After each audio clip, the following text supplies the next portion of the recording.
E aí, galera? Bem-vindos ao canal Entre Livros e Discos. Esse canal é basicamente sobre livros, 90% é sobre livros. Vai ter indicação também de filmes, discos, para quem gosta de ouvir aquela musiquinha assim de fundo, né?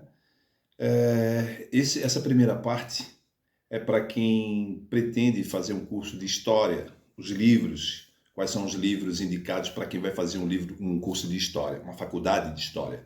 Não é a mesma coisa do que fazer uma faculdade de história, mas não sair por aí que nem eu, no início, entusiasta, vou fazer um curso de história e começar a comprar livro a esmo e naquela empolgação depois fui ver com a minha professora, não, cara, tu tá escolhendo livro aleatório, não sei o que, tá só gastando teu dinheiro. Então, já vou direto nos livros, vou falar sobre os autores, um em especial vou deixar para falar em outra ocasião, só vou dar uma pincelada por cima, e depois, como todo historiador, bora problematizar. Então, vou começar falando de Darcy Ribeiro, um antropólogo, político brasileiro. Ele é conhecido por suas contribuições significativas para a compreensão da cultura e da sociedade brasileira. Já foi ministro da Cultura e da Educação. Nesse livro aqui, O Povo Brasileiro, a Formação e o Sentido do Brasil, esse aqui é uma edição, tem outra edição que tem um monte de carinhas, eu acho que é uma pintura da Tarsila do Amaral, né? Nesse livro aqui, ele analisa a formação da sociedade brasileira, destacando a influência da miscigenação, da adaptação cultural e da resistência indígena. Darcy Ribeiro é considerado um dos principais pensadores brasileiros do século XX. Né? Então, essa edição aqui ela tem quase 500 páginas. Muito bom, eu li esse livro aqui e achei fundamental para quem vai fazer uma faculdade de História. Outros dois livros clássicos também é de Caio Prado Júnior. Esse aqui, além de historiador, ele foi também político brasileiro. Né? Ele é um economista, considerado um dos principais historiadores do século XX também. Né? Esse livro aqui é a História Econômica do Brasil. Essa edição já é mais antiguinha. Né? E eu tenho outro aqui, também clássico, numa edição mais atualizada, que é A Formação do Brasil Contemporâneo. Tem algumas ilustrações de início aqui, né, falando da vida. É uma edição muito boa. Tem umas suas quase 400 páginas. Muito bom. Então vou falar cada um. Vou começar pela Formação do Brasil Contemporâneo. Né? Aqui ele faz uma análise detalhada da formação da sociedade brasileira desde a colonização até o século XX. Ele examina a estrutura social e econômica durante esse período, destacando a importância da agricultura, da escravidão e da colonização. Em História Econômica do Brasil, ele fala da evolução econômica do país, né? Através de todo esse tempo, desde a colonização até o século XX. Muito bom esse livro também. Outro personagem histórico aqui, outro historiador de grande relevância para a historiografia brasileira, é Sérgio Buarque de Holanda. Né? Foi um historiador, crítico literário e ensaísta brasileiro. Esse aqui é A Raiz do Brasil. Né? Esse livro aqui é um clássico também para quem vai fazer faculdade de História. Aqui ele aborda a cordialidade do povo brasileiro. Né? E o outro livro dele é esse aqui. Eu tenho essa edição aqui mais antiga. Né? A Visão do Paraíso. Muito bonito. Eu achei muito bonito. Então eu vou falar dos dois aqui. A Raiz do Brasil é considerada uma das principais contribuições de Sérgio Buarque de Holanda para a historiografia brasileira. E o outro, A Visão do Paraíso, neste livro ele faz uma análise da visão que os portugueses tinham do Brasil. Neste livro ele faz uma análise da visão que os portugueses tinham do Brasil durante a colonização e como essa visão influenciou a formação da sociedade brasileira.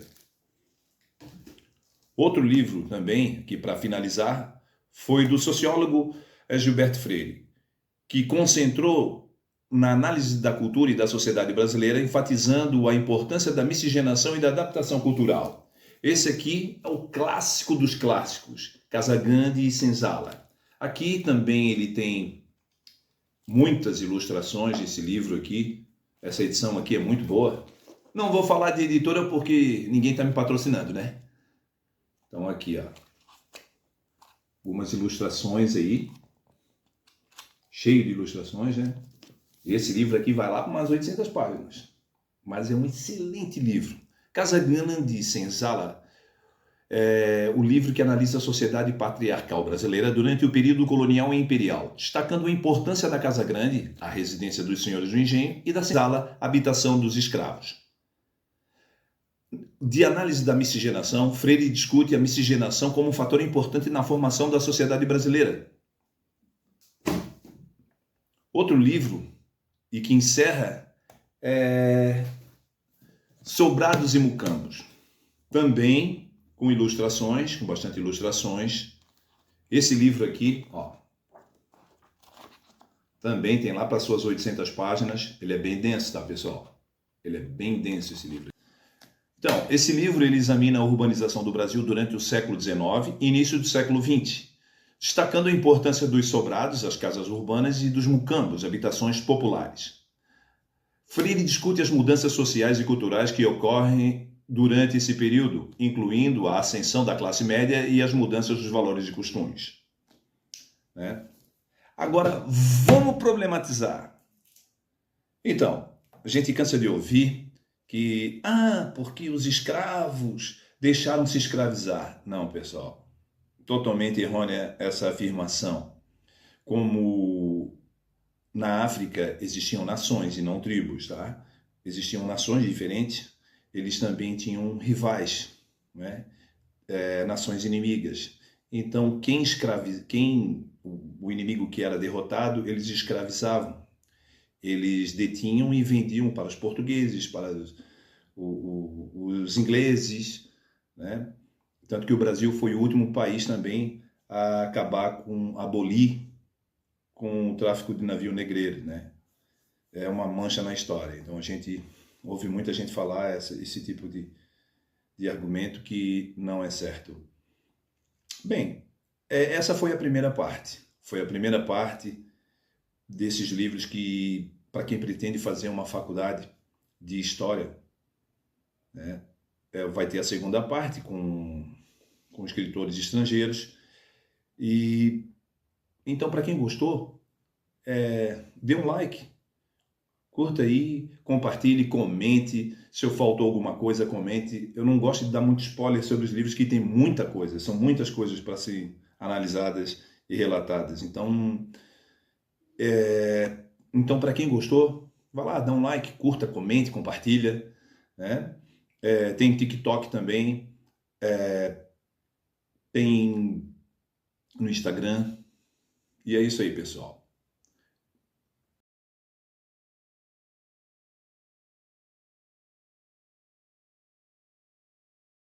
Dica de música, de discos. Para quem gosta de escutar aquela musiquinha de fundo, né? Então vai aí para vocês a dica de discos aí para escutar de fundo. Para mim são dois aqui de Martinho da Vila. Esse aqui é o Batuque na Cozinha, né? Para quem conhece Martinho da Vila, Batuque na Cozinha. Tem várias músicas aqui, muito boas inclusive, né? Eu gosto muito. Botar uma musiquinha de fundo, né? Esse aqui, Memórias de um Sargento de Milícias. Clássico, um dos primeiros de Martinho da Vila. Para mim, é isso aí. Vamos para filmes agora, dica de filmes.